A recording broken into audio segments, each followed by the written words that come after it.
नमस्कार उमेश जी, बहुत बहुत स्वागत है आपका। जय सिया राम अंजू जी। जय सिया राम। उमेश जी, वेनेजुएला पर हमला करके वहां के राष्ट्रपति को रात के अंधेरे में बंधक बनाकर न्यूयॉर्क ले आए डोनाल्ड ट्रंप। और अब लग रहा है कि उनके हौसले बड़े बुलंद हो गए हैं। अब आप देखिए, टैरिफ और बढ़ा देंगे भारत के खिलाफ।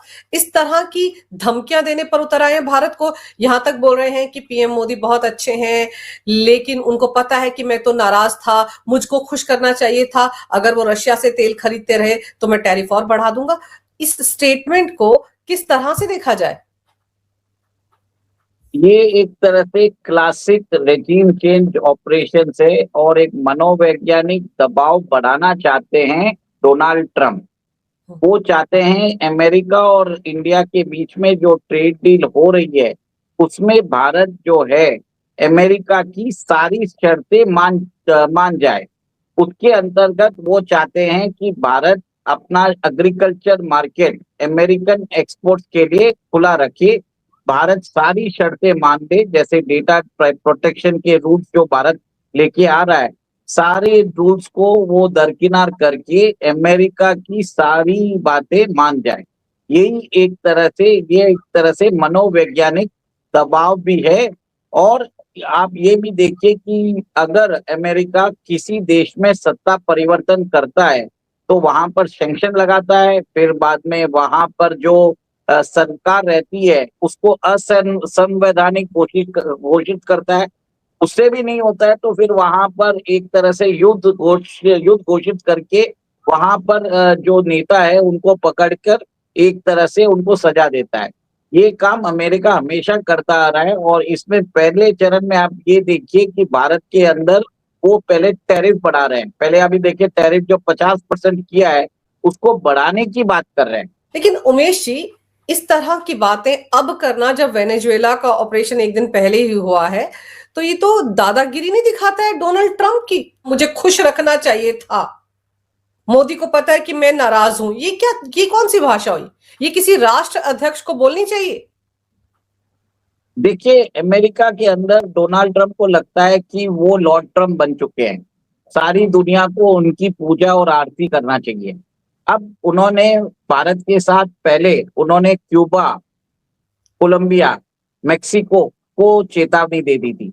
उसके बाद उन्होंने आज सुबह नेटो की कंट्री जो है डेनमार्क, उनको बोल दिया है कि ग्रीनलैंड हमारे हवाले कर दो, वहां पर चाइनीज और रशियन शिप्स है। ये जो डोनाल्ड ट्रंप कर रहे हैं ये इंटरनेशनल मापदंडों का कुछ भी फॉलो नहीं कर रहे हैं। उन्हें कुछ समझ में नहीं आ रहा है कि ये जो देश है वो सॉवरेन देश है। इनके ऊपर आप ऐसी टिप्पणी नहीं कर सकते। आप जिस हिसाब से बात कर रहे हो, जो भाषा और जिस लहजे से बात कर रहे हो, दिस इज नॉट एक्सेप्टेबल। अब ट्रंप क्या चाहते हैं कि सारी दुनिया में उनकी धौंस चले, उनकी दादागिरी चले। और ये चीज दिखाना चाहते हैं क्योंकि नवंबर 2026 में मिड टर्म इलेक्शन आ रहे हैं। और पिछले साल जो इकोनॉमी का हाल हुआ है तो वहां पर डोनाल्ड ट्रंप को लग रहा है कि उनको कुछ कड़े रुख अपनाने की जरूरत है, अपनी दादागिरी दिखाने की जरूरत है, धौंस दिखाने की जरूरत है, ताकि उनके जो क्रेजी व्हाइट मागा सपोर्टर्स है वो उनके पीछे बने रहे। ये क्लियर कट प्लान है। जो नवंबर 2026 में मिड टर्म इलेक्शन हो रहे हैं उसको मद्देनजर रखते हुए ये सारा प्रोग्राम किया जा रहा है। और उमेश जी, जिस वक्त डोनाल्ड ट्रंप मीडिया से बात करते हुए ग्रीनलैंड की बात कर रहे थे, तो उन्होंने बड़े हंसते हुए कहा कि अभी 20 दिन के बाद देखिएगा क्या होगा। और उनके आसपास जो अधिकारी थे वो भी जोर जोर से हंस रहे थे। और फिर वही बात उन्होंने कही, क्योंकि वेनेजुएला में भी चाइना का दखल बढ़ रहा था, चाइना सबसे ज्यादा ऑयल खरीद रहा था।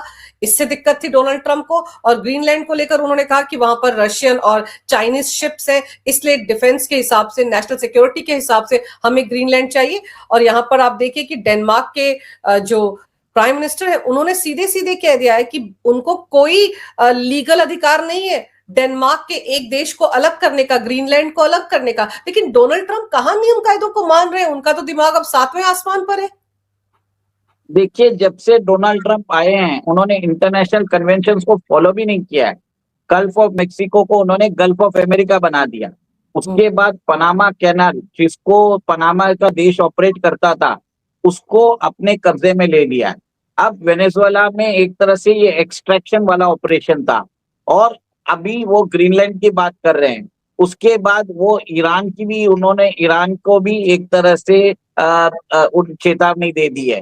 भारत को भी उसी के संदर्भ में उधर भी बोल दिया कि हम टैरिफ बढ़ा देंगे। भारत के ऊपर तो वो मिलिट्री कार्रवाई कर नहीं सकते, इसके लिए उन्होंने सिर्फ अभी टैरिफ की बात की है। बट सबसे बड़ी बात यह है कि डोनाल्ड ट्रंप जो है, वो जो देश, वो अपनी जो दादागिरी है वो विश्व में एक तरह से दिखाना चाहता है कि उसका जो इंटरवेंशन है वो कर सकता है, जैसे चाहे कर सकता है, कोई भी राष्ट्रीय अध्यक्ष को कैसे भी संबोधित कर सकता है। अब देखिए, उनको कोई बोलने वाला भी नहीं है। वेनेजुएला के अंदर चीन और रूस दोनों उसको सपोर्ट कर रहे थे, पर जब डोनाल्ड ट्रंप ने कार्रवाई की है, दोनों ने निंदा जरूर की है, पर कहीं भी आप देखिए दोनों देशों के जो राष्ट्रीय अध्यक्ष है पुतिन और शी जिनपिंग ने एक तरह से कोई प्रतिक्रिया नहीं की है। ऊपर से डोनाल्ड ट्रंप बोलते हैं कि शी जिनपिंग मेरा बहुत अच्छा दोस्त है और हम उनको तेल बेचते रहेंगे। कहीं ना कहीं आप ये देखिए, वेनेजुएला जो तेल बेच रहा था युआन में, अब उसको वापस पेट्रोल डॉलर अरेंजमेंट में बेचा जाएगा। सेकेंड, आप ये देखिए, यूक्रेन के द्वारा वो रशिया को एक तरह से बांध के रख चुका है।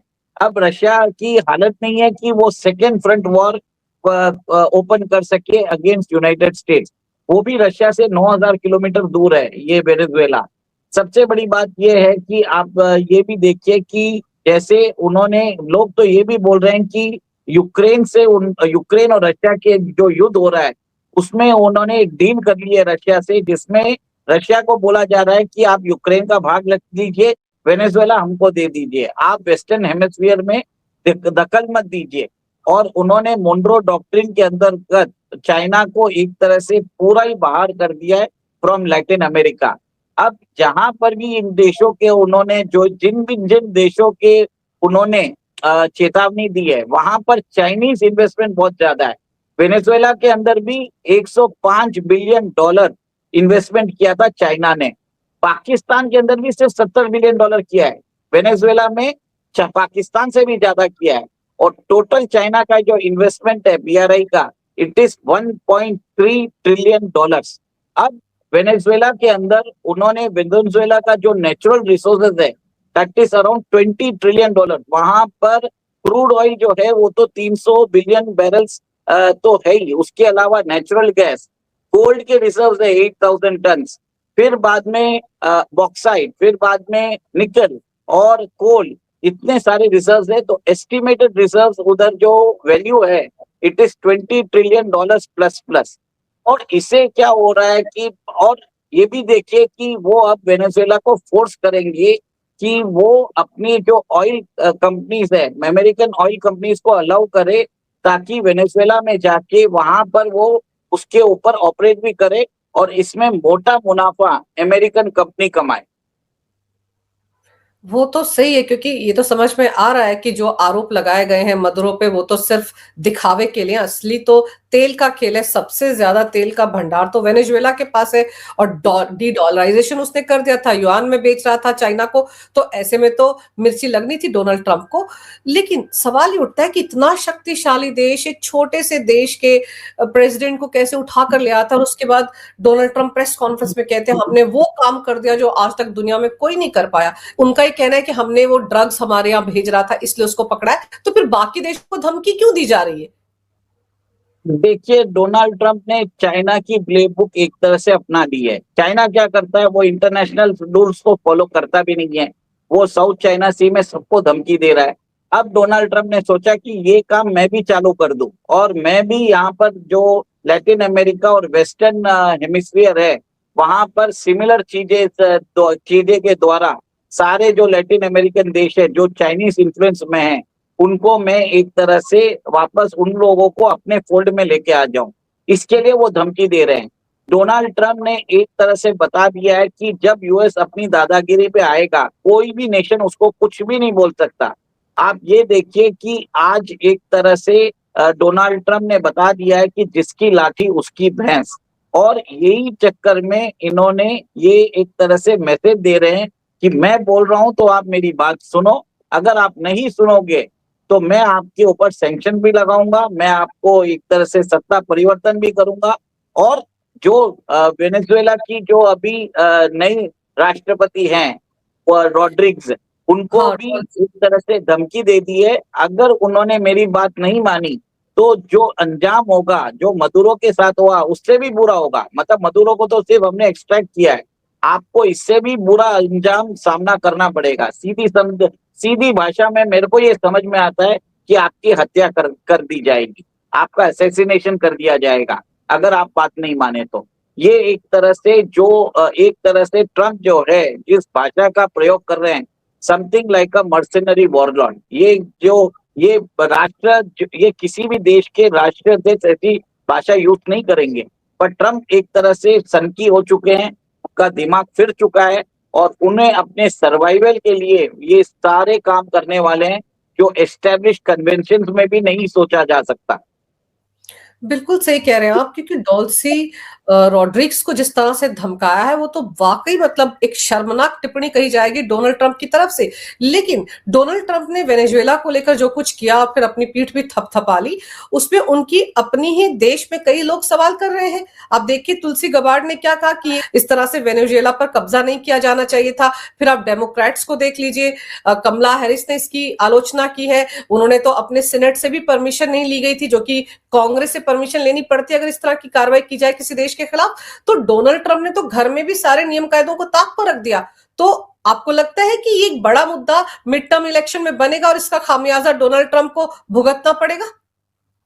देखिए अभी कुछ भी नहीं बोल सकते क्योंकि ट्रम्प के जो व्हाइट मागा सपोर्टर्स हैं वो उनको तो एक तरह से अपनी सुप्रीमेसी दिखानी है और ये एक तरह से ट्रम्प उसी जो मेंटेलिटी है उसको एनकैश कर रहे हैं। वो ये बता रहे हैं कि मैंने अमेरिका की साख है वो बचाई है, अमेरिका की साख जो अफगानिस्तान में धूमिल हो गई थी, जो लोग बोल रहे थे कि अमेरिका एक डिक्लाइनिंग पावर है, मैंने अमेरिका की इज्जत बचाई है। और एक तरह से ये जो ऑपरेशन मैंने आधे घंटे में कंप्लीट किया और आपके सामने वो निकोलस मदुरो है उसका वॉर क्रिमिनल जैसा उसका हाल कर दिया। अब देखिए कल भी जब न्यूयॉर्क के अंदर वो जब उनको लाया जा रहा था तो जिस कार में वो थे उस कार का गेट जानबूझ के ओपन करके रखा था, खुला करके रखा था ताकि उनकी प्रदर्शनी किया जाए।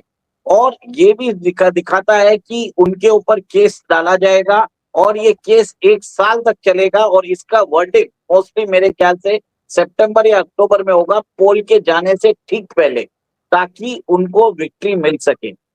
और फिर सवाल तो ये भी उठ रहे हैं ना कि न्यूयॉर्क में ट्रायल चलेगा या फ्लोरिडा में चलेगा। फ्लोरिडा में तो रिपब्लिकन्स का बोलबाला है, तो कोशिश ये होगी कि वहां पर किया जाए। अगर न्यूयॉर्क में होता है तो ममदानी ने तो सीधे सीधे जो कार्रवाई हुई है जो वेनेजुएला के खिलाफ उसका विरोध किया है, तो वहां से पूरी कोशिश होगी कि वो उठा के हो सकता है फ्लोरिडा ले जाया जाए, वहां सब कुछ हो। कुछ भी पॉसिबल है। देखिए ट्रम्प की जो बात है, ट्रम्प की आज ऐसी हालत ऐसी ऐसी जो उनकी मनोस्थिति है कि कोई भी उनके सीधे मुंह लगना भी नहीं चाहता। सब लोग यही चाहते हैं कि कब इसका टर्म खत्म हो जाए। यूनाइटेड नेशन जैसी संस्थाओं के जो हेड है उन्होंने भी म्यूटेड रिएक्शन दिए हैं। आप ये देखिए जितने भी उनके एलाइज हैं उन्होंने दबे स्वर में इनका सपोर्ट भी किया है और ये दर्शाता है कि कोई भी इनके सामने मुंह खोलने के लिए रेडी नहीं है। ट्रम्प ने अपना आतंक मचा के रखा है और कहीं ना कहीं वो एक तरह से उन्होंने जो हंसी को जिस हिसाब से वो कैमरा में रिपोर्टर्स को संबोधित कर रहे हैं और जिस लहजे से बात कर रहे हैं, जिस बॉडी लैंग्वेज का यूज कर रहे हैं, वो कोई भी चीज नहीं दिखाता कि उनके अंदर कुछ भी एक तरह से इंसानियत है। उन्हें अपना मकसद से मतलब है, आप मेरी पूजा करो, आप मेरे ईगो को मसाज करो जैसे मुल्ला मुनीर करता है और वैसा ही आपको करना पड़ेगा। ये ट्रम्प ने एक चेतावनी दे दी है भारत के प्रधानमंत्री को भी और सीधा बोल दिया कि ट्रेड डील में हम जो बोले आप अलाउ करिए, अमेरिकन जो जेनेटिकली मॉडिफाइड क्रॉप्स है उसको आप भारतीय मार्केट में आने की परमिशन दीजिए। आपने नहीं किया तो मैं आपके ऊपर टैरिफ बढ़ा दूंगा। और सबसे बड़ी बात यह है कि इन्होंने क्लियर कट भारत को ये भी चेतावनी दे दी है कि भारत इस साल ब्रिक्स की प्रेसिडेंसी भारत के पास है और बहुत सारे कदम उठाए जा रहे हैं ताकि ब्रिक्स पे जो है, जो सदस्य देशों के बीच में जो पेमेंट सिस्टम है उसको इंटरलिंक करने की बात की जा रही है, उसके ऊपर कार्रवाई न करें। ये क्लियर कट एक तरह से डी डॉलराइजेशन को रोकने के लिए भारत को चेतावनी दी जा रही है। और आप ये देखिए उन्होंने भारत को किसके साथ उन्होंने इक्वेट किया, उन्होंने इक्वेट किया क्यूबा के साथ, उन्होंने मेक्सिको के साथ। भारत एक उभरती हुई विश्व शक्ति है, उसको भी डी रिकॉग्नाइज और डी लेजिटिमाइज करने की कोशिश कर रहे हैं। उन्होंने भारत को मेक्सिको, क्यूबा और कोलंबिया के साथ उन्होंने एक तरह से उसी श्रेणी में लाके रख दिया है। तो ये एक तरह से डिसरेस्पेक्टफुल भी है, ये मेरा मानना है। ये जो ट्रेड डील होना है, इसको तो बहुत वक्त लग रहा है, अभी तक ये सिरे चढ़ेगी, कब चढ़ेगी किसी को नहीं पता।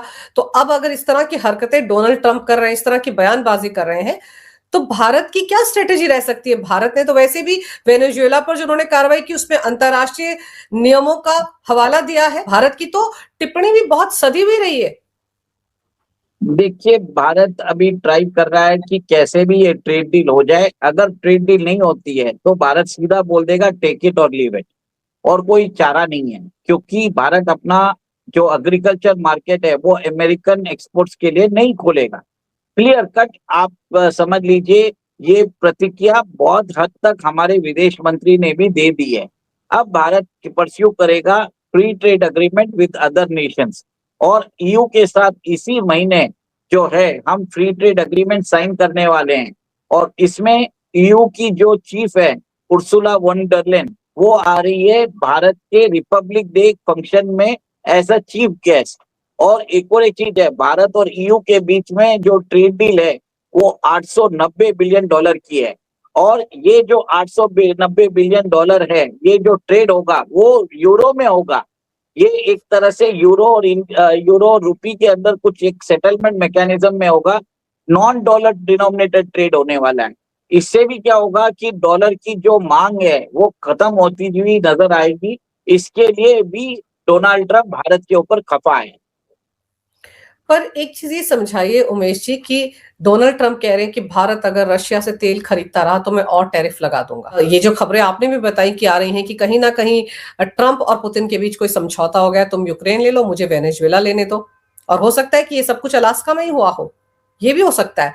तो ऐसे में भारत की पोजीशन क्या रहेगी? भारत तो रशिया के साथ है, अभी अच्छी दोस्ती उनकी चाइना के साथ भी चल रही है, लेकिन जिस तरह से रशिया ने रिएक्ट किया वेनेजुएला को लेकर और चाइना ने रिएक्ट किया, नॉर्थ कोरिया ने रिएक्ट किया कि हमारे दोस्त को छोड़ दो, उसमें उससे आगे तो बात बढ़ी नहीं है। देखिए अगर भारत और चीन के बीच में भी युद्ध होता है तो रशिया कुछ नहीं बोलेगा। आपके जो सो कॉल्ड सहयोगी है, जैसे आप रशिया को अपना दोस्त मानते हैं अदर थिंग्स, वो अपने इंटरेस्ट के हिसाब से कार्रवाई करते हैं।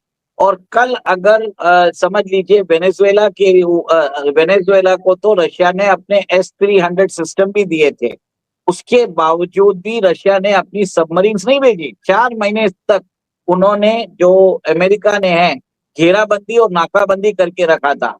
प्यूर्टो रिको में वो आर्म्ड इन्वेशन की तैयारी सब कर चुके थे, वहां पर वो कॉन्स्टेंटली निगरानी कर रहे थे। रशिया के पास एक्चुअली इतना टाइम था कि वो चाहता तो अपनी सबमरीन भेज सकता था और अमेरिका को वहां पर वार्निंग दे सकता था। पर रशिया को क्या लगा कि वेनेजुएला जो है उसको हम एक तरह से छोड़ भी सकते हैं, क्योंकि आज जो विश्व में है वो राजनीति बदल चुकी है। एक तरह से आप ये देखिए डील मेकिंग हो चुकी है, और डोनाल्ड ट्रंप डील के अंदर विश्वास रखते हैं और लंबे युद्ध को अंदर विश्वास भी नहीं रखते। अब वो कैसे मार्केट करेंगे अपना ये अचीवमेंट? मैंने ये युद्ध आधे घंटे में खत्म कर दिया, जबकि जो पहले जो युद्ध हुआ था अफगानिस्तान में, हमने $2.26 ट्रिलियन हमने खर्चा किया। अब मैंने आधे घंटे के अंदर मैंने उस देश के मदुरो को कैप्चर करके आपके सामने खड़ा कर रहा हूँ, और जो वेनेजुएला के $20 ट्रिलियन के रिजर्व है उसको अब कंट्रोल अमेरिका कर रहा है। ये एक तरह से मार्केटिंग टूल जो यूज करने वाला है for the mid term election. तो डोनाल्ड ट्रंप वेरी क्लियर है कि उसको मिड टर्म इलेक्शन जीतना है, और भारत को भी एक तरह से कोई भी कैंप में ना रहना, भारत की एक तरह से सूझबूझ की रणनीति है कि ना तो हम चाइनीज कैंप में, ना रशियन कैंप में, ना अमेरिकन कैंप में। भारत अपना ही कैंप बनाने की कोशिश कर रहा है। भारत अपने आप को एक पोजीशन करना चाहता है कि one of the pole in the world. इसके लिए भारत को एक तरह से लोग जो यहाँ तक भी बोल चुके हैं कि वर्ल्ड के अंदर 4 पोल है। एक तो यूनाइटेड स्टेट्स ऑफ अमेरिका है, सेकंड रशिया है, थर्ड चाइना है, फोर्थ द पोल जो है वो आज भारत उभर के आ रहा है। और अगले 5 साल तक अगर भारत के अंदर जो रिफॉर्म्स मोदी सरकार ने रखे हैं तो कहीं ना कहीं इसका बेनिफिट भारत की इकोनॉमी के प्रोग्रेस में दिखता हुआ नजर आएगा। और इसी को रोकने के लिए भारत को एक तरह से जो ट्रेड अग्रीमेंट्स है, ट्रेड जो अनफेवरेबल ट्रेड एग्रीमेंट्स में बांधना चाहते हैं डोनाल्ड ट्रंप, ताकि फ्यूचर में भारत जो है अमेरिका को चैलेंज न कर सके जैसे आज चाइना कर रहा है। बिल्कुल, डोनाल्ड ट्रंप तो बड़े शातिर तरीके से सारी चालें चल रहे हैं, लेकिन अब देखते हैं 20 दिन के बाद ग्रीनलैंड का क्या होता है। जो धमकियां वो कोलंबिया को दे रहे हैं वहां पर क्या होता है और ईरान का नंबर कब लगता है। लेकिन ये जो भी आधे घंटे की कार्रवाई की है डोनाल्ड ट्रंप ने, उनको याद रखना चाहिए इतना शक्तिशाली देश है, एक छोटे से देश में आधी रात को घुस के उनके अगर प्रेसिडेंट को उनकी पत्नी के साथ उठाकर ले भी आया है तो कोई बहुत बड़ा तीर नहीं मार दिया है। शुरुआत में ही कहा कि कोई भी जान नहीं गई है, लेकिन अब पता देखिए किस तरह से खुलासे हो रहे हैं। वहां वेनेजुएला के मंत्री ने यहां तक कहा है कि कितने सारे लोग मारे गए हैं, सोल्जर्स हैं, फीमेल सोल्जर्स हैं, इनोसेंट सिटीजन हैं, उनको भी मारा गया है इस ऑपरेशन के दौरान।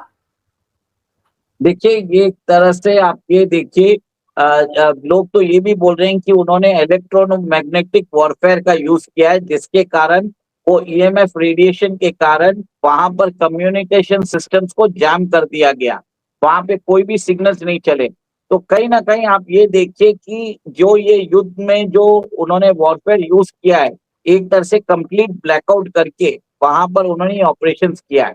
अमेरिका ने एक तरह से डेमोन्स्ट्रेट कर दिया है कि वो जब चाहे जिसको चाहे वो उठा के रख सकता है।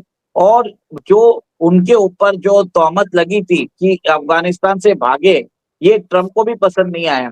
और एक तरह से जो व्हाइट मागा सुप्रीमेसिस्ट वोटर्स हैं, उनको रिझाने के लिए ये ऑपरेशन किया जा गया है, ताकि मिड टर्म में डोनाल्ड ट्रंप को एक तरह से क्लियर कट विक्ट्री मिल सके। देखिए नेशनलिज्म और पेट्रियटिज्म का जो चूरन है वो डोनाल्ड ट्रंप अपने वोटर्स को सकाना चाहते हैं, और उसके मद्देनजर वो मिड टर्म जीतना भी चाहते हैं। पर डोनाल्ड ट्रंप को ये भी याद रखना होगा उमेश जी कि 20 साल लग गए थे अफगानिस्तान में उनको, और वहां से फिर वो भागे ही थे अपने हथियार वथियार सब छोड़कर। यहाँ तो आधे घंटे में अगर उन्होंने एक छोटे से देश में घुसकर इस तरह से कार्रवाई कर भी ली तो कोई नहीं भूल पाएगा कि अफगानिस्तान में इनका क्या हाल हुआ था। उस पर वो कितना भी मरहम लगाने की कोशिश करे, वो मरहम नहीं लग पाएगा। लेकिन चलिए, आपने इस विषय पर बहुत ही विस्तार से बड़ी ही अहम जानकारी मेरे दर्शकों को दी। आपने मेरे लिए समय निकाला उमेश जी, इसके लिए आपका बहुत बहुत धन्यवाद। नमस्कार, भारत माता की जय, वंदे मातरम, जय सिया राम। जय सिया राम।